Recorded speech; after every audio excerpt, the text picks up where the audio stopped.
hier, j'étais mangé au restaurant, ça fait du bien de temps en temps, hein, de manger au restaurant. Alors quand on a eu les cartes, on a pris ce qu'on aimait. Vous voyez, je n'ai pas regardé le prix, et j'ai pris vraiment des bonnes choses, quoi. Et je me suis même pris un dessert, un café, tout ça. Monique avec, bien sûr. Je n'étais pas seul. Puis quand je suis allé à la caisse pour payer, elle m'a dit c'est bon, tout est payé. Gloire à Dieu. Tout est payé. Donc avec Dieu, vous voyez, tout est payé. Il a tout accompli, il a tout payé à la croix pour chacun d'entre vous. Vous n'avez pas à vous inquiéter. Il veut le meilleur pour vous. Il veut le meilleur pour vous. Nous, on veut parfois payer, mais Dieu, il a payé. Il a payé pour nous à Golgotha. Il a versé son sang, il a payé de sa vie, de son sang. Et là, le Seigneur, ce matin, il me montrait, tu vois, comme j'étais bon, j'ai tout payé. Je n'avais même pas réfléchi à tout ça. Hein. Puis c'est vrai, puis on a encore insisté 2 fois, 3 fois, payé. Hein. Alors elle a dit, mais non, c'est payé, c'est bon, très bon. Vous ne voulez pas qu'on paye? Ça, c'est merveilleux, les clins d'œil de Dieu, là. Voilà. Alors, on n'a pas à s'inquiéter pour quoi que ce soit. Dieu prend soin de nous. De nous. Vous voyez, j'aurais pu me dire, oh, je suis pauvre, je vais prendre juste une petite soupe et pas de viande, c'est trop cher. J'aurais pu prendre, je sais pas moi, quelque chose, un peu de légumes, de l'eau. Non, non, j'ai pris un bon vin.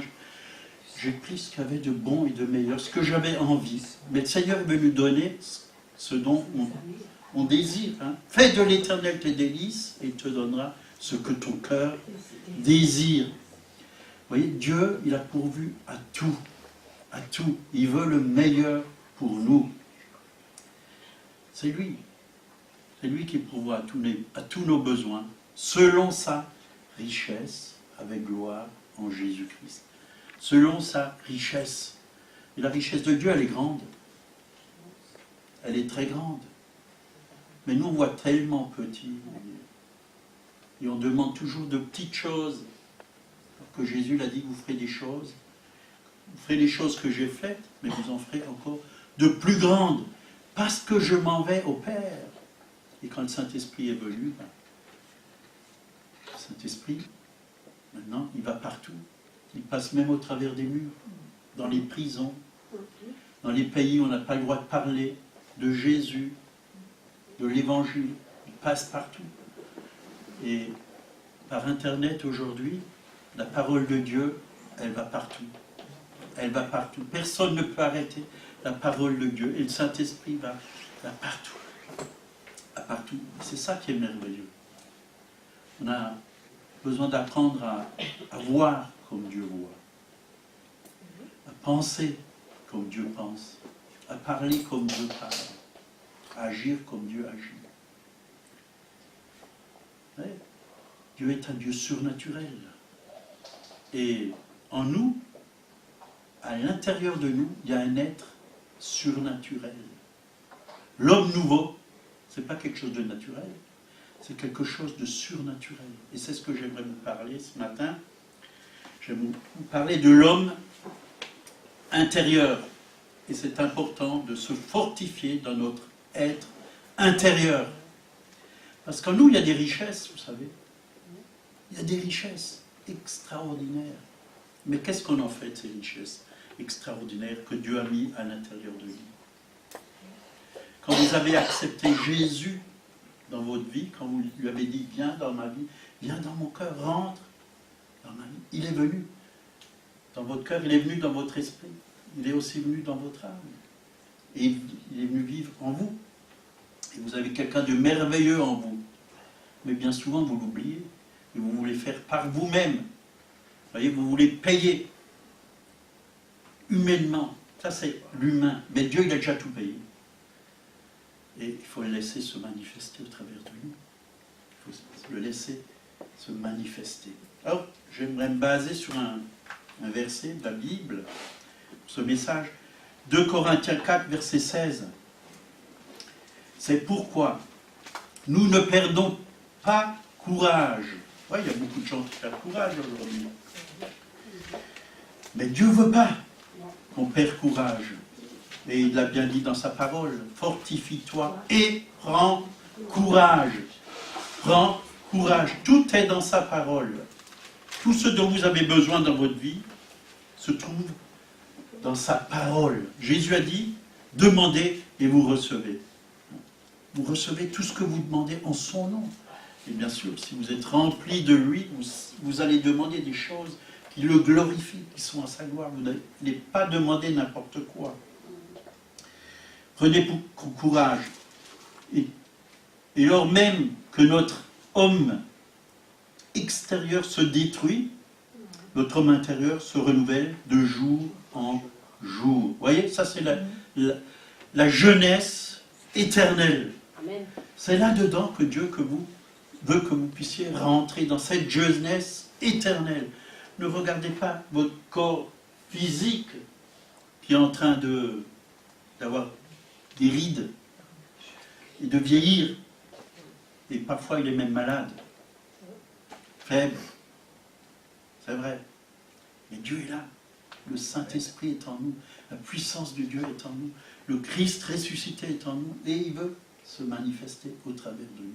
Quand on réfléchit à cela, que Dieu vit en nous, le corps physique, ou les maladies, ou les épreuves, les douleurs, ne nous arrêtent pas. Parce qu'on a quelque chose bien plus grand en nous. C'est Jésus-Christ, c'est le Saint-Esprit, c'est le Père qui est en nous. L'homme intérieur se renouvelle de jour en jour. Un renouveau qui dure toujours. N'est-ce pas beau? N'est-ce pas merveilleux? Donc je suis plus jeune qu'il y a 20 ans, qu'il y a 30 ans, qu'il y a 40 ans. Il y a 40 ans, j'ai donné mon cœur au Seigneur. Mais aujourd'hui, je suis beaucoup plus jeune parce que je ne comprenais pas tellement ce verset. Maintenant, je le comprends et je peux le vivre. Et je pète la forme. Gloire à Dieu. Et j'espère que vous pétez la forme aussi. Amen. Amen. Parce que j'ai un Dieu qui est éternel et qui est toujours en forme. Et il vit en moi. Si vous n'avez pas le même Dieu que moi, prenez le mien. Et vous allez voir qu'il est bon, qu'il est merveilleux, ce Dieu-là. Et c'est vrai qu'on doit s'occuper de notre être intérieur. Comment il se renouvelle de jour en jour? Tout dépend de ce qu'on met à l'intérieur de nous. Si on met des choses de Dieu, pour qu'un fourneau puisse chauffer, il faut mettre du bois. Et tant que tu mets du bois, bien sûr, il faut mettre du feu, il faut l'allumer. Tant que tu mets du bois, ça chauffe. Le jour où tu ne mets plus de bois, ça ne chauffe plus.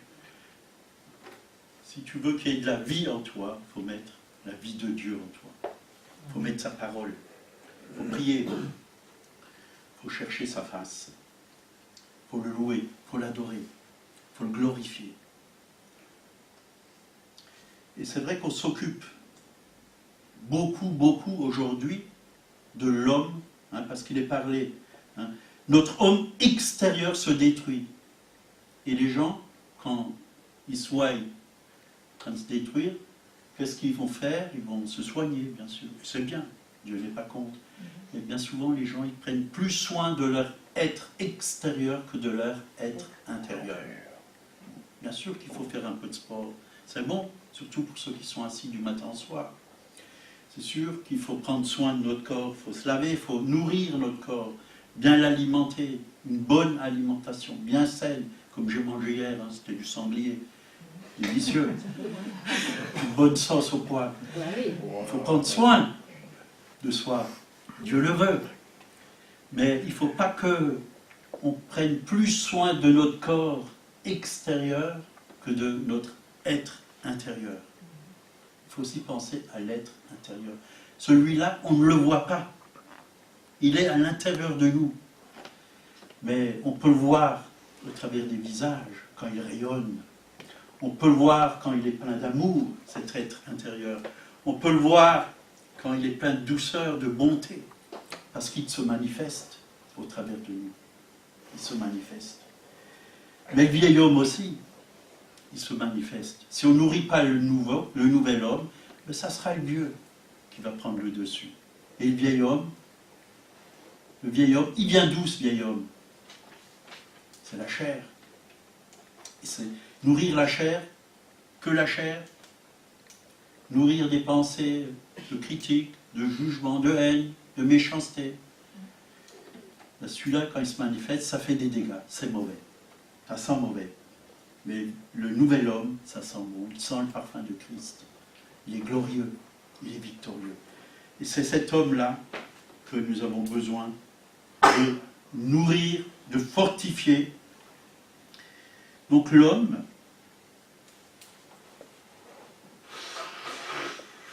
a été créé en 3 dimensions. Et on peut le voir dans 1 Thessaloniciens 5, verset 23. Que le Dieu de paix vous sanctifie lui-même, tout entier. Bien sûr, il va le faire lui-même, mais il a besoin de nous aussi. Ce n'est pas Dieu qui va prendre la Bible à notre place et la lire.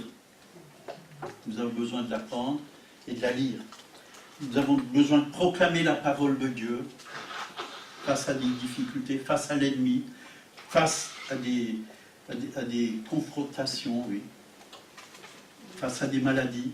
On a besoin de proclamer la parole de Dieu. Nous avons besoin de croire à la parole de Dieu. La parole de Dieu doit être accueillie dans nos cœurs avec foi. Foi qu'elle va porter le fruit qu'elle doit porter. Et ça, ce n'est pas Dieu qui va le faire à notre place. Que le Dieu de paix vous sanctifie lui-même. En lisant la parole de Dieu, on peut voir que Dieu désire que nous vivons dans la sainteté. Nous ne vivons pas dans le péché. Et ça, ce n'est pas Dieu qui va le faire.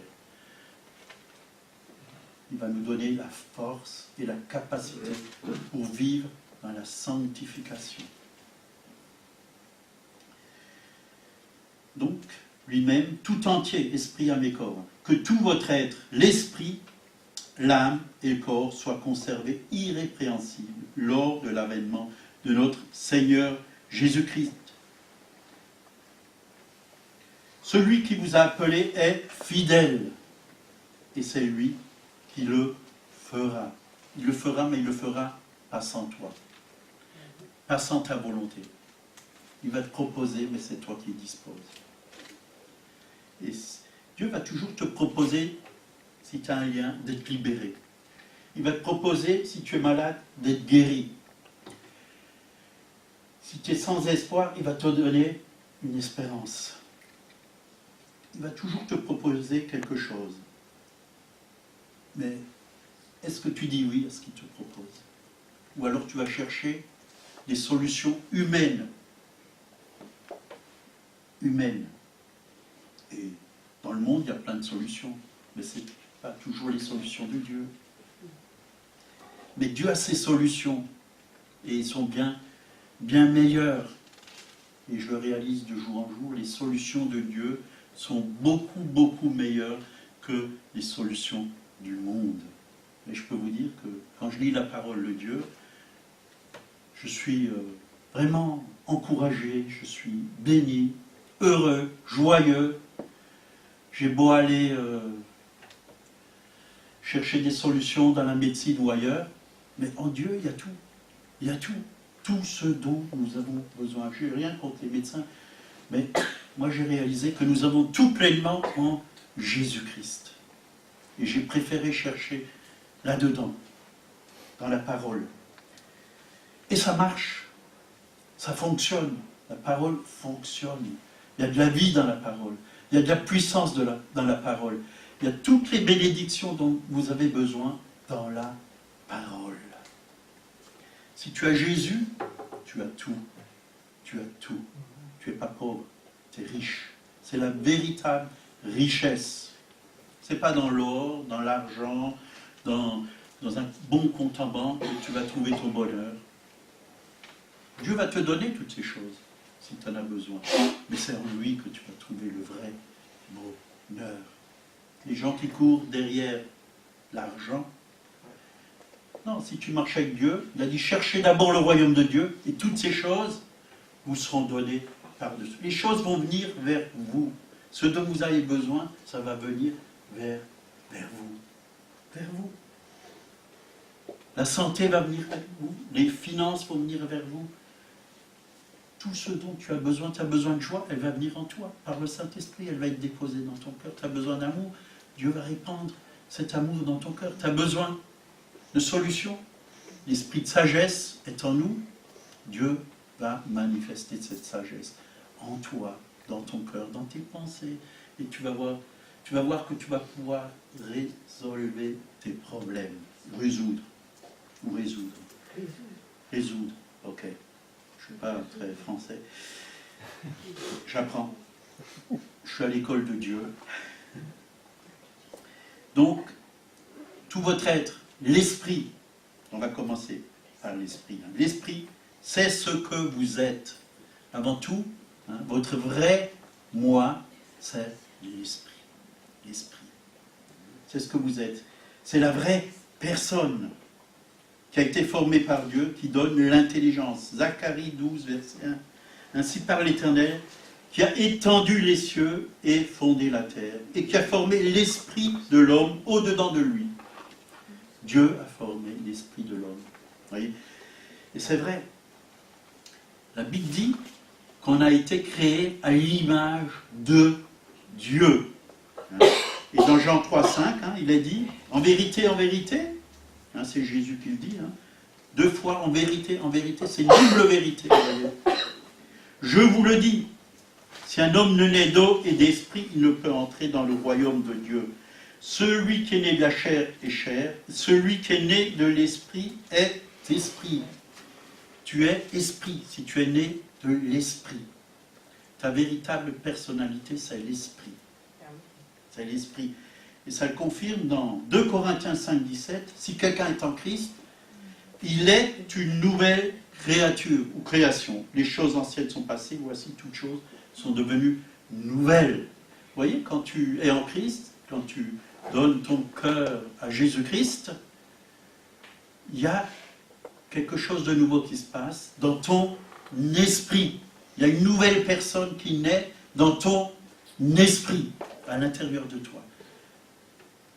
La nouvelle création, elle est à l'intérieur. Toutes choses sont devenues nouvelles. Vous voyez, si tu es chauve et que tu nais de nouveau, mais tu es toujours chauve. Dans ton corps, tu es toujours le même. Si tu as les cheveux rouges ou roux ou verts, ben tu les auras toujours rouges, roux ou verts, ou bleus, puisqu'aujourd'hui on teinte les cheveux. Si tu as 1m60, ben tu auras toujours 1m60. C'est à l'intérieur de toi que tu es une nouvelle création, dans ton être intérieur. L'homme nouveau, Christ en vous. C'est Christ qui vient en vous, l'espérance de la gloire. Donc, Dieu est esprit, ben l'homme, il est esprit. Et Dieu lui a donné un corps, parce qu'au début, Dieu a formé l'homme, mais il lui a aussi donné un corps. Et c'est bon, on a besoin d'un corps, parce que si on serait que des esprits, ben, ça serait bizarre. L'esprit qui est en nous se manifeste au travers de notre corps. Donc la nouvelle création, ce n'est pas votre corps. Votre corps reste le même. Éphésiens 2, verset 1 à 7. On va lire ça.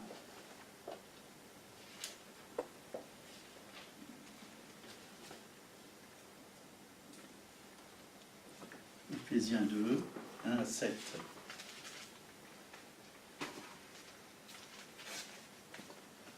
Donc, vous étiez morts par vos offenses et par vos péchés. Ça, c'était avant de connaître Christ. Vous étiez morts. Pourquoi? À cause de vos péchés. Vos offenses et vos péchés. Dans lesquels vous marchiez autrefois. Il y avait la mort en nous, à l'intérieur de nous. Mais maintenant, il y a la vie. Dans lesquels vous marchiez autrefois, selon le train de ce monde. Vous voyez, ce monde, c'est comme un train qui vous emmène. Un train, qu'est-ce qu'il fait? Il circule, il nous emmène quelque part. Et les gens qui n'ont pas le Christ, ben, ils sont emmenés toujours plus bas, plus bas. C'est la déchéance. C'est vraiment le péché qui règne, le train de ce monde. Et le prince de la puissance de l'air, c'est qui? C'est le malin, c'est Satan. Satan, le but, c'est de te détruire, de t'emmener la mort. La mort dans ton esprit, la mort dans ton âme, la mort dans ton corps même. Et aujourd'hui, il y va de plus en plus fort avec toutes ces nouvelles maladies. Donc, selon le prince de la puissance de l'air et l'esprit qui agit maintenant dans les fils de la rébellion. C'est qui les fils de la rébellion? Ceux qui sont contre le Seigneur, qui se rebellent, qui ne veulent pas de Dieu. Et il y en a aujourd'hui, plein. Nous tous aussi, nous étions de leur nombre. Gloire à Dieu. Hein? Donc il y a de l'espoir pour les fils de la rébellion. Il y a de l'espoir pour les terroristes aujourd'hui. Il y a de l'espoir pour ceux qui tuent, ceux qui volent, pour les brigands. Il y a de l'espoir pour tout le monde. Et nous vivons autrefois selon les convoitises de notre chair, accomplissant les volontés de la chair et de nos pensées. Et nous étions par nature des enfants de colère comme les autres. Mais, voilà, on a parlé de miséricorde ce matin, hein, mais Dieu qui est riche en miséricorde. Vous voyez la miséricorde? La miséricorde fait manifester la grâce de Dieu pour les pécheurs. Là où le péché abonde, ou là où le péché a abondé, la grâce a surabondé. Mais Dieu qui est riche en miséricorde, pas pauvre, hein, mais riche, riche, riche, riche, c'est-à-dire qu'il a beaucoup, beaucoup, beaucoup de miséricorde. À cause de son grand, pas petit, grand amour, l'amour de Dieu est grand. Hein. On peut prendre des mètres et des kilomètres pour essayer de mesurer, vous n'y arriverez pas. Parce que c'est toujours plus grand que ce qu'on peut penser. L'amour de Dieu est tellement grand qu'il est infini. L'amour de Dieu est infini. Le pire des pécheurs peut être sauvé. Le pire des brigands peut être sauvé. Parce que Dieu est amour. Et l'amour, ça sauve. L'amour ne condamne pas. Jésus n'est pas venu pour condamner le monde, mais pour le sauver. Pour le sauver. Donc, du grand amour dont il nous a aimés, nous qui étions morts par nos offenses, nous a rendus à la vie selon, avec Christ. Avec Christ, il nous a rendu la vie avec Christ. C'est-à-dire que maintenant, on a la même vie que Christ. Quand Christ est revenu à la vie, quand il est ressuscité, nous sommes ressuscités avec lui. Nous avons sa vie de résurrection. C'est une puissance extraordinaire. C'est par grâce que vous êtes sauvés. Il nous a ressuscités ensemble. Il nous a fait asseoir ensemble dans les lieux célestes en Jésus-Christ. N'est-ce pas formidable? Nous sommes assis ensemble dans les lieux célestes en Jésus-Christ. Et ce matin, je descendais là, le Zimmerbach, tout était bleu. Il y avait un super soleil, splendide. Le soleil, la lumière. Et quand on est descendu sur Turckheim, il y avait un brouillard épais, on ne voyait plus le soleil. Vous voyez, quand vous êtes assis avec Christ, vous êtes au-dessus des nuages, au-dessus des ténèbres. Les ténèbres sont sous vos pieds. Sous vos pieds. C'est important qu'on puisse voir comme Dieu voit. De là-haut, on voit mieux les choses. Quand on est assis avec Christ, on voit mieux les choses. On voit mieux la vie. Mais si on est en dessous des nuages, tout est gris, tout est triste. Mais il faut monter plus haut. Avec Jésus, montons toujours plus haut. Hein, il y a un chant qui le dit. Hein. On le chantait dans le temps, on ne le chante pratiquement plus, ou je ne l'ai même plus entendu, ça fait longtemps. Avec Jésus, montons toujours plus haut. Plus haut sera le divin repos. Avec Jésus dans le ciel, hein, nous serons toujours. Donc, nous sommes assis avec lui afin de montrer dans les siècles à venir l'infinie richesse de sa grâce par sa bonté envers nous en Jésus-Christ. Pourquoi on est assis là-haut? Qu'on puisse vraiment montrer, manifester cette grâce. C'est par grâce, car c'est par grâce que vous êtes sauvés, par le moyen de la foi, et cela ne vient pas de vous, c'est le don de Dieu.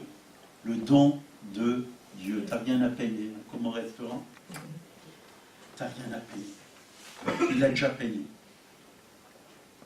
Il a déjà payé. Ce n'est pas par les œuvres, afin que personne ne se glorifie. On veut mériter, hein. Certains veulent mériter. La religion veut mériter le salut. Elle veut payer, elle veut faire, elle veut aller jusqu'au ciel. par sa capacité, par ses propres forces. Mais la grâce, c'est Dieu qui vient vers nous et qui nous emmène au ciel. N'est-ce pas merveilleux? Car nous sommes son ouvrage. Vous savez que l'ouvrage, c'est un chef-d'œuvre. Le plus beau chef-d'œuvre que Dieu a pu faire dans ce monde, c'est vous, c'est moi. Nous sommes le chef-d'œuvre de Dieu, l'ouvrage de Dieu, la chose la plus magnifique que Dieu ait pu faire. La plus magnifique. Vous vous rendez compte? Un homme, tout ce qu'il peut faire. Les animaux sont limités, mais l'être humain, surtout s'il a Dieu, il n'est pas aussi limité que ça. Hein. Il peut faire beaucoup de choses. Si Jésus a dit, vous ferez les choses que j'ai faites, et vous en ferez de plus grandes que moi, c'est parce qu'on a un Dieu à l'intérieur de nous qui est illimité. Vous voyez, un jour j'ai entendu ce message, le Dieu illimité. T.L. Osborne, je ne sais pas si vous connaissez, mais ça m'a, au début de ma conversion, ça m'a repunché, si vous voulez, hein, j'invente des mots, hein. Ça m'a dynamité, encouragé. J'avais envie de bouleverser le monde. J'ai toujours envie de le faire. Donc, ayant été créé en Jésus-Christ pour de bonnes œuvres, hein, donc, que Dieu a préparées d'avance afin que nous les pratiquions. Est-ce que vous les pratiquez, ces œuvres que Dieu a préparées d'avance? Vous avez en vous un Dieu illimité. Il a tout payé, mais nous devons prendre tout ce qui est là, dans la parole, et le manifester dans nos vies. Le manifester manifester la parole de Dieu dans nos vies. Parce que tout est dans la parole de Dieu. Et bien souvent, on vit, au lieu de vivre par l'esprit, on vit par l'âme. Et c'est pas ce que Dieu veut. Hein. L'âme, c'est quoi? Et le siège de nos émotions, on marche avec ce que on ressent. Ah, mais je ne le sens pas. Est-ce que tu as besoin de sentir? L'important, c'est ce que la parole de Dieu dit. On prie pour toi, tu as encore des douleurs, tu dis, non, j'ai encore mal, je ne suis pas guéri. C'est parce que tu crois plus à ta douleur, à ce que la parole de Dieu dit. Tu marches avec tes émotions. Oui. Si Dieu dit que tu es guéri, crois que tu es guéri, même si tu as encore des douleurs. Et tu verras que la douleur, si tu crois vraiment à la parole de Dieu, elle va disparaître, ta douleur. C'est le siège des émotions, de notre intelligence, de nos pensées. Alors, comment elle est, notre intelligence? La Bible nous dit bien, Romains 12, 12, ne vous conformez pas au siècle présent, mais soyez transformés par le renouvellement de l'intelligence. Vous voyez, bien souvent, on pense encore comme on a pensé dans notre vieille vie avant de connaître Christ. Nous avons besoin d'apprendre à penser comme Dieu pense. Toute la Bible, c'est la pensée de Dieu. Toute la Bible, c'est la pensée de Dieu. C'est en lisant la parole de Dieu que notre intelligence va être renouvelée. Ça s'appelle métanoia, changer de mentalité. Ça, c'est la vraie repentance. C'est la vraie repentance. La repentance, c'est changer de mentalité. Ne plus penser comme les gens du monde. Ne plus penser comme tu pensais dans ta vieille vie. Pense comme Dieu pense. C'est ça, le renouvellement de l'intelligence. Afin que vous discerniez quelle est la volonté de Dieu. Quand ton intelligence est renouvelée, tu sais ce que Dieu veut. Tu sais quelle est la volonté de Dieu. Ce qui est bon, voilà, la volonté de Dieu, c'est bon. Ce qui est agréable est parfait. C'est bon, agréable, c'est parfait. La volonté de Dieu, c'est ces trois choses. Discerner ce qui est bon, ce qui est agréable et parfait. Parce que Dieu ne peut pas créer de choses imparfaites. S'il y a l'imperfection sur la terre, c'est bien à cause du péché. Parce que quand Dieu a créé le monde, tout ce qu'il a créé, il l'a créé parfaitement.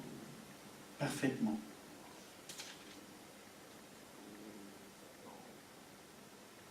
Donc même Éphésiens nous le dit, 4, 24, au travers de Paul, il nous encourage à être renouvelés dans l'esprit de notre intelligence et à revêtir l'homme nouveau. L'homme nouveau. Cet homme nouveau, il est à l'intérieur de vous.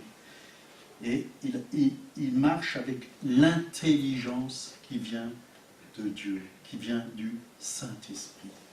Créé selon Dieu dans une justice et une sainteté que produit la vérité.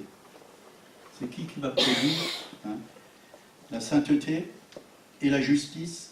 La vérité. C'est qui la vérité? C'est la parole de Dieu. Ta parole est la vérité. C'est qui la vérité? C'est Jésus-Christ. Et l'esprit, c'est l'esprit de vérité. On a besoin vraiment du Seigneur. On a besoin du Seigneur. On a besoin de vivre en nouveauté de vie, en homme nouveau. Mais il faut le revêtir. Revêtir l'homme nouveau.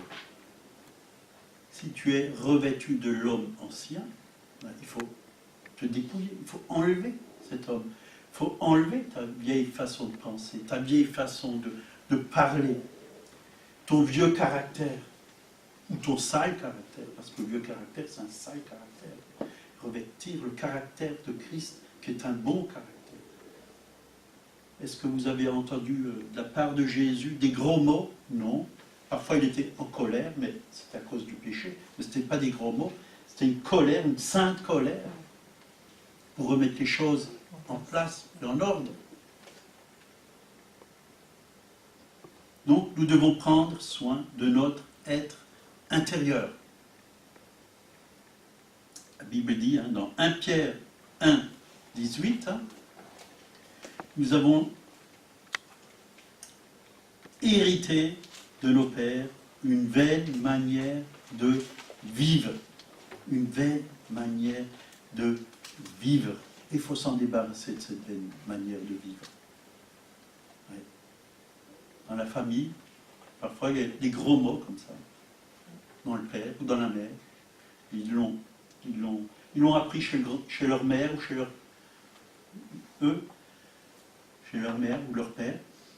C'est transmis de génération en génération, ou des habitudes, des mauvaises choses, des choses impures, de l'occultisme, des choses sales, des choses qui ne sont pas à la gloire de Dieu.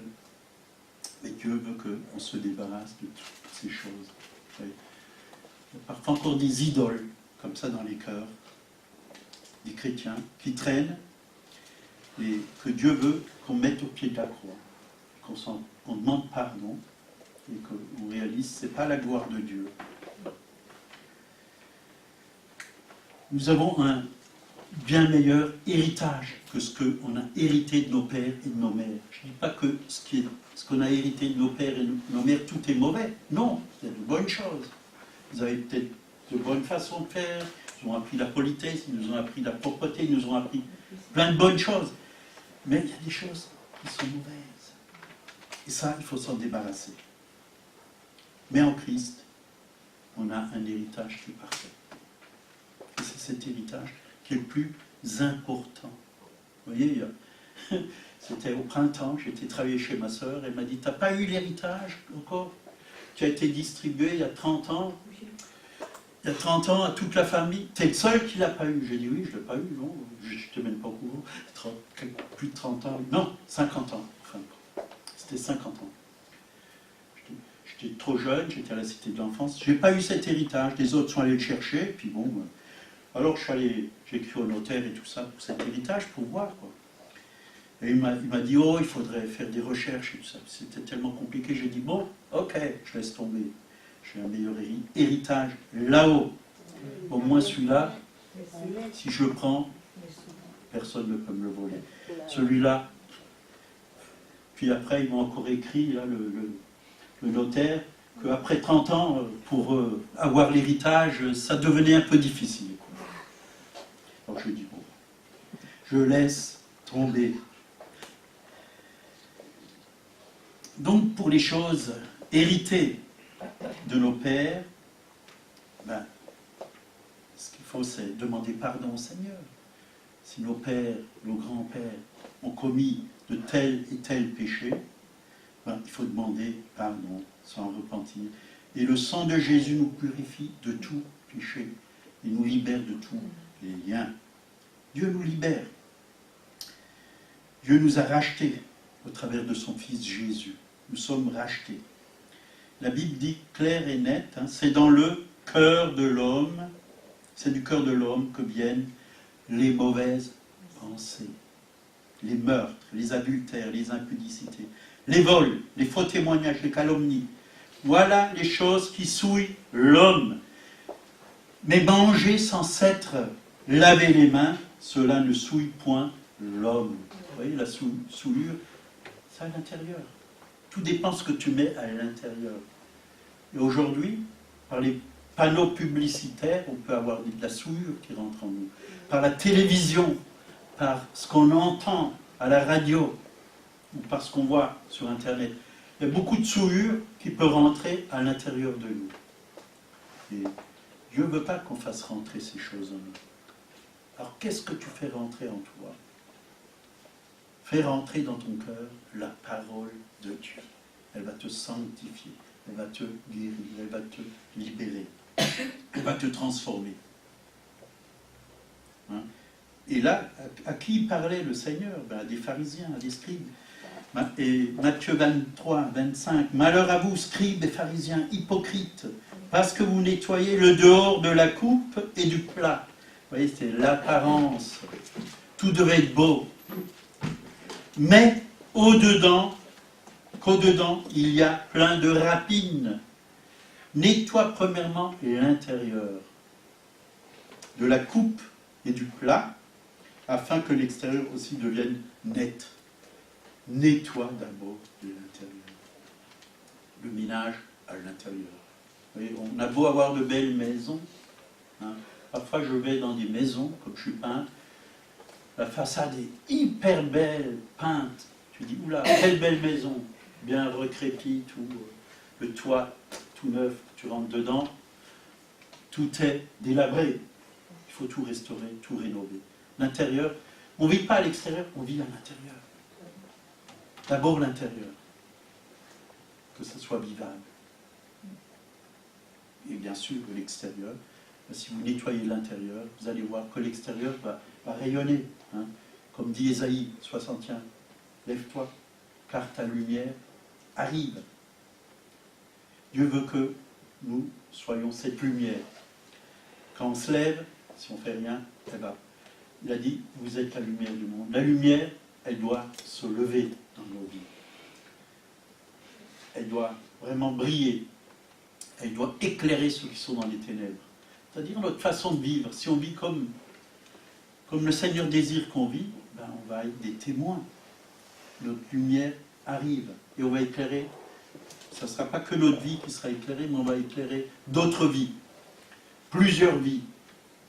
Et on peut éclairer des milliers de vies, en fin de compte. Aujourd'hui, on en a la capacité. Même avec Internet, on a la capacité d'éclairer plein de gens.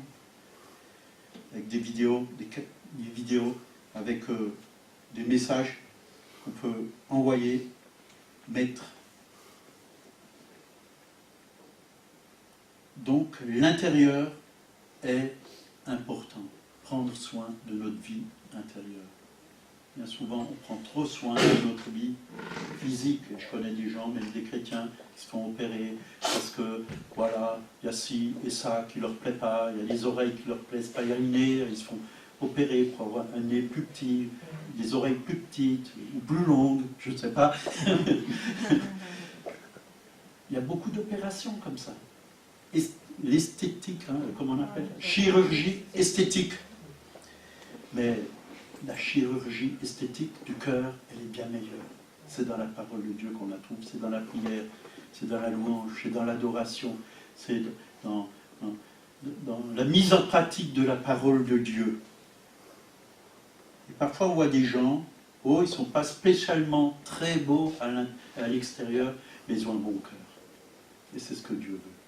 C'est votre cœur. Dieu s'intéresse à votre cœur. Dieu s'intéresse à votre caractère. Dieu s'intéresse à votre façon de vivre, à votre témoignage. Il ne s'intéresse pas que vous soyez costard-cravate, super bien habillé, avec une très belle voiture, une très belle maison. Ça a peut-être son importance, mais il y a des gens qui ont tout ça, mais ils sont tristes, ils sont malheureux, ils n'ont pas d'espoir, ils se mettent une balle dans la tête, ils se suicident, ils ne sont pas heureux. Mais quand tu as Jésus, tu es heureux. Même si tu as peu, tu es heureux. Parce que c'est pas ça. La joie, c'est à l'intérieur. La paix, c'est à l'intérieur. Donc, tu es en prison parce que tu as témoigné de Jésus. Moi, c'est m'est arrivé une fois, je vais vous le dire, à Romans, dans le sud de la France, enfin, le centre plutôt. J'avais témoigné, fait du porte-à-porte, et quelqu'un a porté plainte, et ils m'ont mis en garde à vue une nuit en prison. Mais j'étais heureux, j'avais la paix. Le lendemain, je suis ressorti, et la police m'a dit, ici on est communistes, on ne parle pas de Dieu. Ils sont venus avec des livres, je peux vous dire, hein, des revues pornographiques, et ils ont mis ça devant mes yeux. C'est ça qui est bon, ils m'ont dit. Vous voyez, même la police est dans l'immoralité, dans la déchéance. Et aujourd'hui, toutes les lois, il y a beaucoup de lois mauvaises, hein, on a renversé les lois, le mariage homosexuel, enfin tout ce que vous voulez, l'avortement, toutes ces mauvaises choses qui ont été mises en place et qu'on rembourse en plus. Voilà, ça c'est le malin qui est venu apporter toutes ces choses. Le monde, il est en l'envers, et nous les chrétiens, on est là pour le remettre à l'endroit. Dieu veut se servir de toi, de moi, pour remettre les choses à l'endroit, remettre la vérité en place. Parce que l'Église, c'est la colonne de la vérité. On va bientôt finir, il y a encore 2 versets. Colossiens 1, 27. Christ en vous, l'espérance de la gloire. Alors n'oubliez pas ça. Christ en vous, il est en moi. Quand je vais quelque part, le Seigneur est là. Où tu vas, Dieu est. Parce qu'il vit en toi. Tu l'emmènes avec toi. Sache qu'il est là. Où tu es, Christ est. Sa présence est. Sa puissance est. Ses solutions sont là. Soit une solution pour ce monde. Christ en vous, l'espérance de la gloire. Christ est en toi. Et il est en train de transformer ta vie en son image et à sa ressemblance. Il veut que tu brilles. Il veut que cette gloire se manifeste parmi les hommes. Il veut que cette gloire se manifeste où il t'a placé, dans ta maison, dans ton quartier, dans ton travail, au magasin, dans les rues, partout où tu vas, il veut que cette gloire se manifeste. Alors, laisse le Seigneur diriger ta vie. Fais-lui tout simplement confiance. Il est là. Il est là. Et lui, il fait du bon travail. Il fait du bon travail. Il le fait mieux que nous.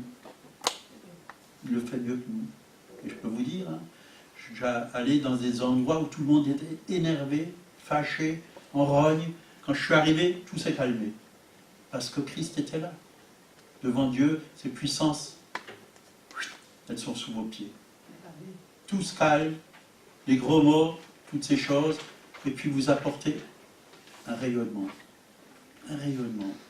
Et les gens, du coup, ils deviennent gentils. Ils se calment. Parce que c'est des esprits qui se manifestent dans ce monde. On le voit maintenant, partout. Les manifestations, c'est des puissances qui sont aussi dans ces manifestations. Tout brûler, tout casser, détruire les voitures de police. Non, c'est l'ennemi qui veut la mort. Mais nous devons apporter la vie. 1 Corinthiens 3, 17 et 18. Or le Seigneur, c'est l'Esprit. Et là où est l'Esprit du Seigneur, il est où l'Esprit du Seigneur? Il est en vous. Là où est l'Esprit du Seigneur, là est la liberté. Vous êtes des hommes et des femmes libérés. Libérés. Libérés. Hein. Il nous a, il l'a dit, hein, il nous a arrachés, enfin pris du royaume des ténèbres et nous a transportés dans le royaume du Fils de son. Il nous a délivrés du royaume des ténèbres, il nous a transportés dans le royaume du Fils de son amour. Ça, c'est quelque chose qui a été déjà fait en Christ. Nous sommes libérés. Nous tous, qui, le visage découvert, contemplons comme dans un miroir la gloire du Seigneur. Nous sommes transformés en la même image, de gloire en gloire, comme le Seigneur, l'Esprit. Là, il y a une transformation. Contemplons. La contemplation. On parle très peu dans l'église de la contemplation. Dans les églises catholiques, on en parle. Plus. J'étais déjà au renouveau charismatique. On parle de la contemplation. C'est une puissance extraordinaire. Quand tu regardes à Jésus, quand tu regardes à Jésus, quand tu vois sa bonté, quand tu vois son cœur plein d'amour, quand tu vois sa miséricorde, sa compassion, sa douceur, sa tendresse, son humilité, quand tu vois Jésus, tu es transformé de gloire en gloire. Quand tu lis la parole, cherche Jésus dans sa parole. Cherche Jésus. Cherche Jésus et il va te montrer aussi le Père, parce que Jésus est le chemin qui nous mène au Père. Il va te montrer le cœur du Père. Et tu vas être béni, enrichi, et tu vas pouvoir être un témoin dans ce monde de cet amour du Père. Amen. On va s'arrêter là. Merci Seigneur pour ta parole. Merci parce que, c'est vrai, nous en avons besoin jour après jour. Et c'est toi qui nous transformes de gloire en gloire, à ton image, à ta ressemblance. Pour que nous puissions être des témoins, naturellement simplement. Sans masque, sans rien, Seigneur. Témoins, parce que tu l'as fait. Ce que tu as fait, tu l'as fait. Et c'est pour cela que nous voulons te dire merci pour tout ce que tu as fait dans nos vies, dans nos cœurs, dans nos corps, dans nos âmes. Merci Seigneur. Nous voulons te bénir, te louer, t'adorer. Tu es tellement bon Seigneur. C'est toi que nous voulons et c'est toi que nous voulons apporter à ce monde. Au nom de Jésus. Amen. Amen.